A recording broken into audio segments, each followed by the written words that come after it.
The vox grill of Lord Augustus's helm emitted a low, rhythmic hum, a mechanical breath that served as the only anchor in the suffocating silence of the high strategium.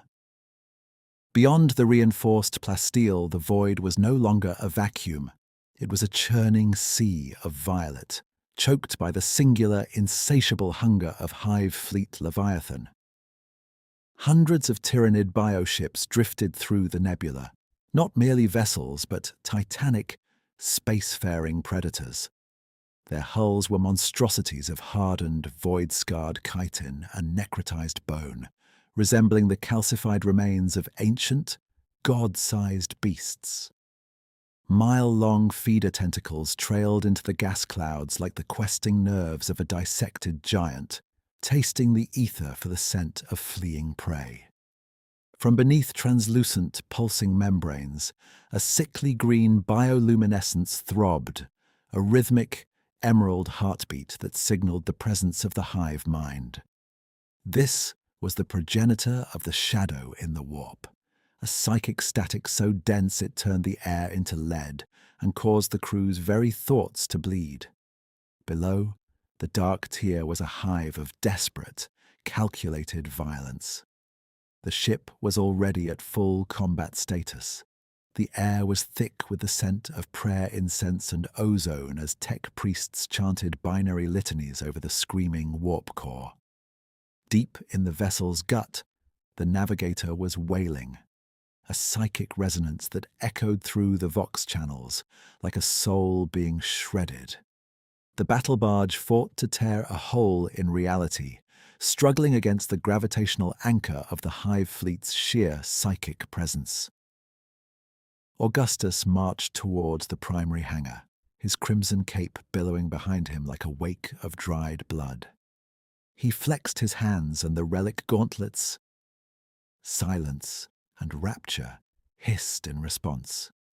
These were weapons of surgical brutality, 10 elongated, obsidian-sharp blades that crackled with a cold, white-hot energy field.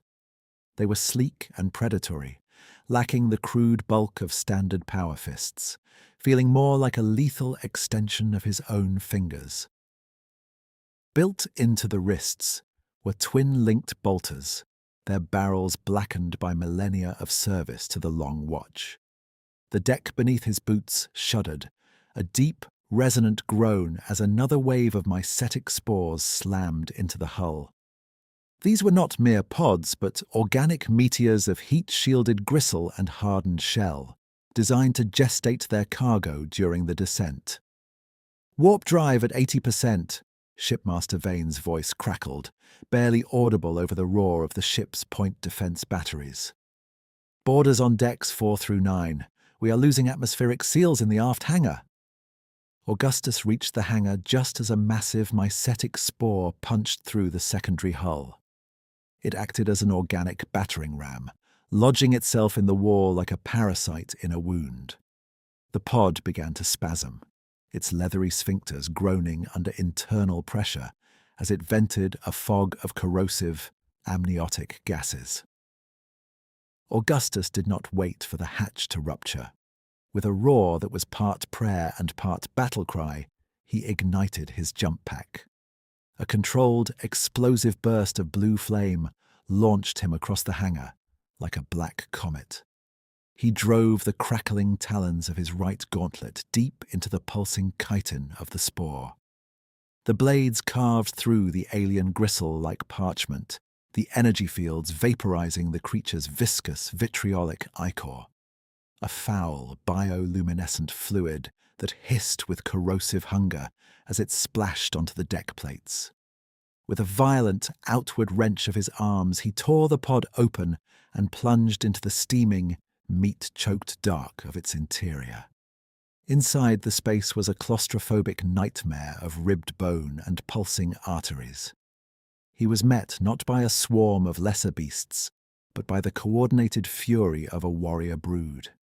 Before he could strike, the sheer mass of the aliens surged forward.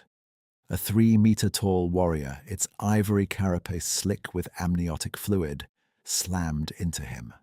Its primary scything talons pinned Augustus's arms against the pod's inner walls, the monomolecular tips scraping against his black ceramite armor. Augustus was trapped in the throat of the boarding pod. The warrior's alien face, a mask of cold, predatory intelligence, was inches from his visor. He could hear the chattering of its mandibles and feel the heat of its hyperactive metabolism. From the darkness behind it, 3 more warriors uncoiled, their bone swords dripping with bio-acidic juices as they prepared to carve the space marine apart. "I am the blade at the threshold," Augustus growled, the vox grill distorting his voice into a metallic snarl. "And you are nothing but meat for the fire." He fired his wrist-mounted bolters point blank. The explosive rounds tore into the warrior, pinning him, shattering its chest plate in a spray of bone shrapnel and vitriol. As the beast's grip faltered, Augustus twisted, his obsidian talons glowing white-hot. He sheared through the creature's neck in a single surgical arc and kicked the twitching carcass out of the breach. He stepped from the gore of the pod into the hangar, just as the rest of the brood emerged behind him. These were nightmares of ivory and shadow, their multi-jointed legs clicking against the deck as they fanned out to engage. "For the watch!" The roar came from the upper gantry as the Death Watch arrived in force.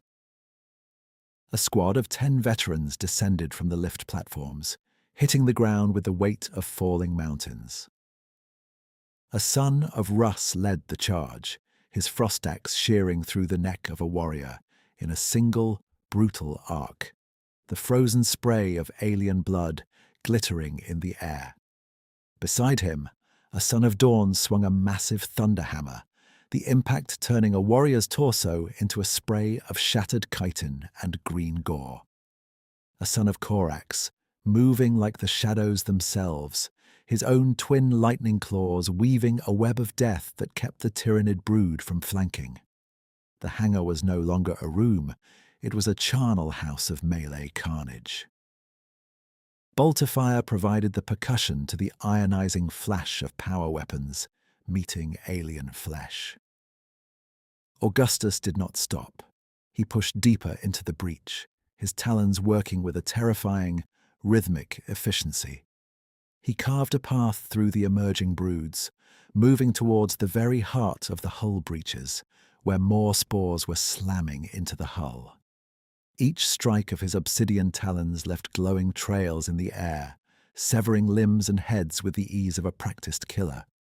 He was a whirlwind of black ceramite and crimson cloth, disappearing into the sea of Xenos, only to emerge seconds later, drenched in steaming, acidic ichor.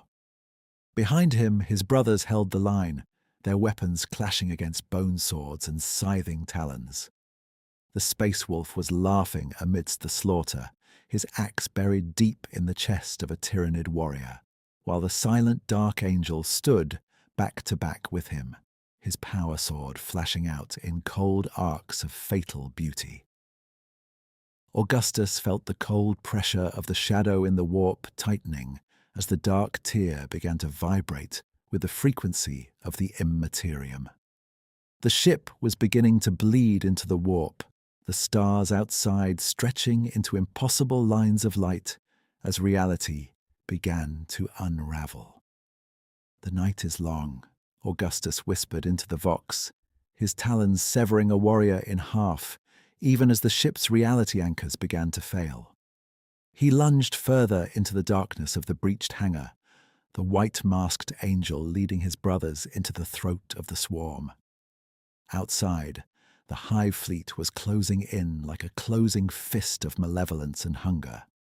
Inside, the warden fought a war that had no end, leading his men through the blood and the madness as his ship plunged into the screaming void of the warp to find a tomorrow that promised only more war.